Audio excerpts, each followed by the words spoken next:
Thanks এবং salute জানাতে চাই আমাদের প্রধানমন্ত্রী নরেন্দ্র মোদী মহাশয়। মোদী হ্যাঁ তো মুমকিন হ্যাঁ, এটাই প্রমাণ করে দিয়েছেন। এই যে ইসলাম টেররিজম এবং দ্বিতীয় আমরা কিন্তু জানি এই যে নকশালপন্থী টেররিজম, এরাও কিন্তু দেশদ্রোহী। এক মোদী কো যাকে বলো, আজ কিন্তু আমাদের মাননীয় নরেন্দ্র মোদী মহাশয়কে বলতে হয়নি, তিনি কিন্তু মেয়েদের মুখের কথা বুঝেই গিয়েছেন। আজকে নকশালপন্থী এরা যারা রাজনীতিকরণ করে এবং রাজনীতিবিদ, তারা দেশটাকে টুকরো করতে চায়। ভারতীয় কালচার, সভ্যতা, আমাদের ইতিহাস, আমাদের ঈশ্বর, সেটাকে অবজ্ঞা করেন।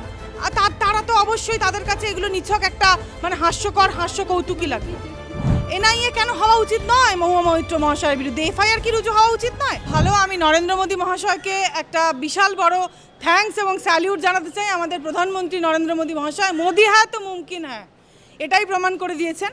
এবং সবচেয়ে বড় কথা, এই যে আমাদের ভারতীয় নারী এবং বোন, আমাদের যে সংস্কৃতি, সিঁদুর, শাখা পলা, যেটার উপরে আঘাত হেনেছেন এই মোল্লা বাহিনী এবং এই সন্ত্রাসী ইসলামিক টেররিস্ট, পাকিস্তানি টেররিস্টরা, সেটার বিরোধিতা করেছেন আমাদের মাননীয় নরেন্দ্র মোদী মহাশয় এবং আমাদের ভারতীয় সেনা।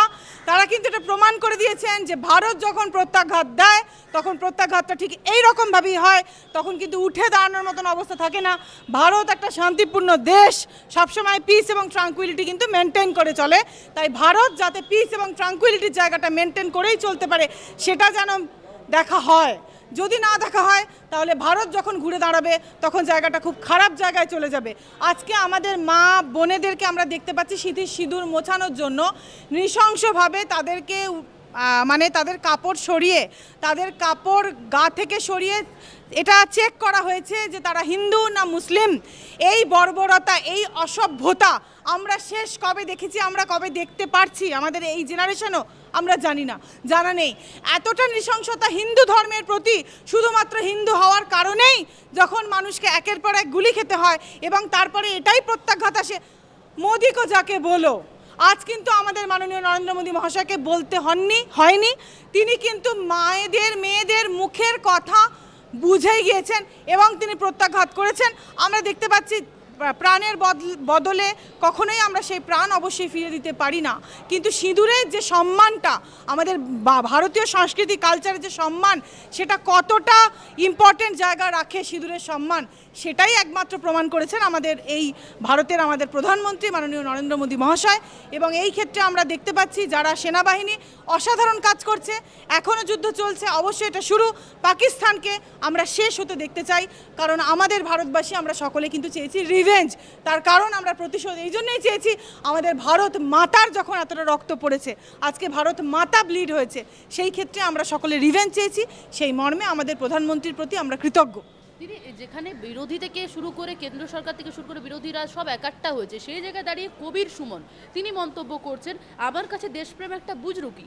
তিনি যুদ্ধ চান না, তিনি দাবি আরও করছেন, সেখানে বলছেন যে স্পষ্টভাবে জানিয়ে দিয়েছেন যে এই যুদ্ধের সম্পূর্ণভাবে বিরোধিতা করছেন। তিনি কি নকশাল? তিনি কি সিপিএমের রাজনীতি করেন?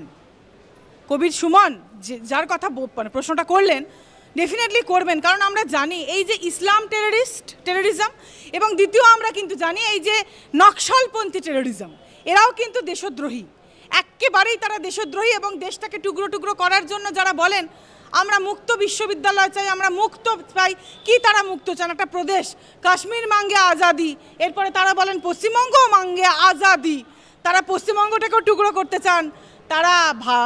তারা বলেন, তারা সোশ্যাল মিডিয়ায় পোস্ট ভারত তেরা টুকরা করেঙ্গে হাম, এবং সেটার বিপরীতে এই মাননীয় সরকার, যে আমাদের মাননীয় জ্যোতি বসু মহাশয় থেকে এই রাজনীতিটা শিখেছেন, তার প্রিয় ছাত্রী বলা যায়, তাকে কিন্তু কোনো রকম তার পুলিশকে, তিনি তো পুলিশ মন্ত্রী, তার পুলিশ বাহিনীকে কিন্তু আমরা কোনো রকম এফআইআর রুজু করতে বা কোনো রকম কড়া পদক্ষেপ নিতে কিন্তু আমরা কিছুতেই দেখতে পারি না। এটা খুব অদ্ভুত, কেন দেখতে পারি না? কোথাও গিয়ে কি তাহলে ভারত ভাগ করতে চান তারা? ভারত ভাগের কাণ্ডারি? তাহলে এই কবির সুমন মহাশয়দের থেকে এই যে বলছেন বুজরুকি, কি বুজরুকি তার কাছে? তার মা আজকে যে দেশটা না থাকলে তিনি জন্মাতেন না, আজকে প্রোটেকশন, আজকে তুমি আমি যে জায়গাটা দাঁড়িয়ে আছি সেটা আমাদের দেশ মৃত্তিকার মাটি। আজকে প্রতি মুহূর্তে আমাদের সরকার, আমাদের সেনাবাহিনী আজকে নিজেদের প্রাণ আত্মত্যাগ বলিদান করে কিন্তু আজকে আমাদেরকে সুরক্ষিত রেখেছে। আমরা যদি আজকে রাত্রে শান্তির ঘুমটা লাস্ট দুদিন আমরা যেভাবে ঘুমিয়েছি, আমরা কিন্তু বুঝতে পারিনি কোনো কিছু, আঁচড় আমাদের উপর পড়তে পারিনি, অথচ সেনাবাহিনীরা সেখানে তাদের রক্ত জড়িয়ে গেছেন। আমরা দেখেছি একজন সেনা মারা গিয়েছেন। কিসের সিঁদুর অপারেশন এই দাবি করছে? তিনি ভারতীয় সংস্কৃতিকে চ্যালেঞ্জ করছেন। তিনি ভারতীয় সংস্কৃতি, ভারতীয় পরম্পরা, ভারতীয় কালচার যেটা আমাদের, সেটাকে তিনি চ্যালেঞ্জ করছেন। তিনি সেটাকে মানেনই না। তিনি কি ভারতীয় কালচার, তিনি কি ভারতবাসী নন? তারা কেন ভারতবর্ষ আছেন তাহলে? যদি ভারতবর্ষের কালচার, হিন্দুত্ব যেটা ইন্টিগ্রাল পার্ট ভারতের, সেটাকে যখন আপনারা অবজ্ঞা করেন, সিঁদুরকে যখন, সিঁদুরের যে দাম, সিঁদুরটা আমাদের যেটা আমরা জানি মঙ্গলবার এই অপারেশনটা হয়েছে, এবং আমাদের বজরংবলী যে কিন্তু শ্রীরামকে, প্রভু রামচন্দ্রকে তার ডেডিকেশনটা বোঝানোর জন্য, তার ভালোবাসার জন্য তিনি গোটা শরীরে মুখে সিঁদুর লাগিয়েছিলেন, এই আশায় যে রামচন্দ্রের পরমায়ু প্রচুর বৃদ্ধি পাবে এবং তার কেউ কোনো ক্ষতি করতে পারবে না। যারা ভারতীয় কালচার, সভ্যতা, আমাদের ইতিহাস, আমাদের ঈশ্বর, সেটাকেই অবজ্ঞা করেন, তারা তো অবশ্যই, তাদের কাছে এগুলো নিছক একটা মানে হাস্য কৌতুকই লাগবে। বামপন্থীরা তো দেশবিরোধী প্রমাণিত, বারেই প্রমাণিত বামপন্থীরা দেশবিরোধী। এটা তো নতুন করে প্রমাণ করার মতন কিছু নেই। আমরা তো দেখতে পেয়েছি যে বামপন্থীরা কীরকমভাবে আজকে আমাদের ভারতকে টুকরো করার জন্য বসে রয়েছে। ইভেন তারা আজকে এই যে পাকিস্তানের সঙ্গে যে তুমি যে লড়াইটা দেখছো, আচ্ছা আমাদের যে হরগোবিন্দ দাস মহাশয় যিনি মারা গেছেন, তার ছেলে মানে বাবা ছেলে ডুও, তারা কি পার্টি করতেন? তারা তো সিপিএম করতেন। তাহলে সিপিএমের একটা সমর্থককেও, যারা এত এসএসসি বা প্রাইমারি নিয়ে আমি এত লাফালাফি করতে দেখি, কই তাদেরকে তো একটা শব্দ খরচা করতে দেখলাম না। তারা কেন তাকে আশ্রয় দিলেন না? তারা কেন হাইকোর্টে মামলাটা লড়লেন না তার হয়ে? বিকাশ রঞ্জন ভট্টাচার্য এই যে মক ড্রিল থেকে শুরু করে ভারতের যুদ্ধ প্রস্তুতি, এই বিষয়টাকে বলছে বিহারের ভোটকে লক্ষ্য করে করা হচ্ছে। দেখুন, আলটিমেটলি উনি মাননীয় সিনিয়র হতে পারেন, সেটা আমার আইনের জায়গায়, কিন্তু পলিটিক্যালি তো পুরোপুরি ডিফার করছি ওনার থেকে। এবং আমি এটাই মনে করি, তারা যখন তাদের নামের পাশে সারনেমটা দিয়ে যখন ব্রাহ্মণত্ব দেখায়, তাদের কি কোনো জায়গায়, সেটাও তো আলটিমেটলি হিন্দুদেরই একটা ধর্ম, মানে হিন্দুদেরই একটা কাস্টিজম, সেটা তিনি রাখেন কেন? হ্যাঁ, হিন্দুত্বের মধ্যে যে জায়গাটা আমরা অপছন্দ করি আমি সবচেয়ে বেশি, সেটা হচ্ছে কাস্টের জায়গাটা, সেটা রাখা উচিত নয়। হিন্দু ইজ আ হিন্দু, এটাই শেষ পরিচয় হওয়া উচিত। যারা আজকে আমাদের গো মাতাকে অপমান করেন, এবং মাননীয় বিকাশ রঞ্জন মহাশয় আপনি যে কথাটা বলছেন, কিন্তু দেশদ্রোহী, প্রকাশ্যে তিনি গো মাংস খেয়েছেন, আমরা দেখেছি। আমাদের দেবদেবীকে অপমান করে তারা আনন্দ পান, উল্লাস করেন। তারা নিজেদেরকে সিকিউলার মানে ধর্ম নিরপেক্ষ প্রমাণ করার জন্য রাস্তায় দাঁড়িয়ে তারা গো মাংস ভক্ষণ করেন। এই ধরনের রাজনীতিকে ন্যাক্কারজনক রাজনীতি আমি বলি, ধিক্কার জানাই এই ধরনের রাজনীতিকে। যারা আজকে এই হরগোবিন্দ দাস যখন মানে খুন হলো, তার বিরোধিতা করে তারা হাইকোর্টে কিন্তু কোনো রিট পিটিশন দায়ের বা তাদেরকে কোনো আশ্রয় দেননি। দিয়েছেন আমাদের মাননীয় এলওপি লানের আমাদের শুভেন্দু অধিকারী মহাশয় দাদা, তাকে কিন্তু তিনিই কিন্তু প্রোটেকশন দিয়ে এনে তাদেরকে হাইকোর্টে মামলা করাচ্ছেন, তিনি শেল্টার দিয়েছেন তাদেরকে। তাহলে এই ক্ষেত্রে দাঁড়িয়ে হিন্দুদের পাশে কে দাঁড়াচ্ছে? আমাদের জননেতা দাঁড়াচ্ছে, আজকে ভারতীয় জনতা পার্টি দাঁড়াচ্ছে, আজকে কে দাঁড়াচ্ছে? সিপিএম দাঁড়াচ্ছে। আজকে নকশালপন্থী এরা যারা মানে রাজনীতিকরণ করে এবং রাজনীতিবিদ, তারা দেশটাকে টুকরো করতে চায়। আচ্ছা, এসএসসিতে কটা ছেলে মেয়েকে চাকরিটা ফেরত করিয়ে দিতে পেরেছে? মানে আলটিমেটলি কি বিচার করতে পেরেছে? ওনারা লড়েছেন, ভালো কথা, আইনজীবীরা লড়বেন নিশ্চয়ই, সংবিধান মেনে লড়বেন, ভুল ঠিকটা করবেন, কিন্তু আলটিমেটলি মানুষ চায় রেমিডি।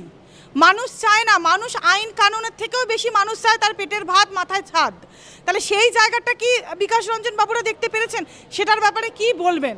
মানুষের যে ক্ষোভ, মানুষের যে যন্ত্রণা, সেটাতে কি আদৌ প্রলেপ লাগাতে পেরেছেন? নাকি শুধুই সিপিএমকে এই যে সংখ্যাটা যেটা শূন্য, সেটার থেকে উঁচুতে তোলার জন্য, মানে কিছু অঙ্ক পাওয়ার জন্যই কি তাহলে তারা রাজনীতিকরণ করে এই এসএসসি এবং প্রাইমারির যে মামলার যে শো অফ করার লড়াই, সেটাই কি নয়? তার কারণ তারা যদি সত্যি হিন্দুদের জন্য ভাবতেন বা মানুষের জন্য ভাবতেন, তাহলে মানুষের যখন প্রাণ চলে গেল তখন তাদের কোনো আমরা অ্যাকশন দেখলাম না কেন? দ্রোহী কথা সবসময়ই বলেছেন, আগেও বলেছেন, আমরা দেখতে পেরেছি। আমরা এটাই ভাবি যে আজকে উনি টিএমসি সরকারের আজকে সাংসদ বলে উনি বেঁচে আছেন। আজকে কেন্দ্রের তো উচিত এই জিনিসগুলো তো এনআইএ তদন্তের মধ্যে পড়ে। তুমি যে প্রশ্নটা করলে যে তিনি বলছেন গাজার ভিডিও, মানে মানুষকে বিভ্রান্ত করা, দেশদ্রোহিতা করা, মানে যেটা ইন কনসোনেন্স উইথ দেশ মৃত্তিকা যেটা যায়, মানে আমাদের উন্নতির জন্য যেটা আমাদের প্রধানমন্ত্রী তথা আমাদের স্বরাষ্ট্রমন্ত্রী দফতর যেটা করছেন, তার মানে যে তার বিরোধিতা করছেন। তো সেই ক্ষেত্রে দাঁড়িয়ে হোয়াই নট মানে এই যে এনআইএ কেন হওয়া উচিত নয় মহুয়া মৈত্র মহাশয়ের বিরুদ্ধে? এফআইআর কি রুজু হওয়া উচিত নয়? কারণ যারা দেশদ্রোহিতা করছেন তারা সাংসদ বলেই বা পার্টিকুলার এই রাজ্যে রুলিং পার্টি করেন বলেই তারা ছাড় পেয়ে যাবেন কেন? এগুলো তো মানুষের মধ্যে বিভ্রান্তি ছড়ানো এবং আমাদের যে ইন্টিগ্রিটিটা দেশবাসীর, মানে আমাদের টোটাল যে কোনো জাত ধর্ম এবং irrespective of any political party, সেটা যাই হোক না কেন, সেটা নির্বিশেষে তো এটা মানুষের মনকে ছোট করে দেওয়ার মতন কাজ হয়ে যাচ্ছে এবং দেশদ্রোহিতা অবশ্যই হচ্ছে। কেস হওয়া উচিত, প্রপার অ্যাকশন নেওয়া উচিত। বাংলা হান্টের আরো খবর দেখতে নজর রাখুন। বাংলা খবর মানেই বাংলা হান্ট।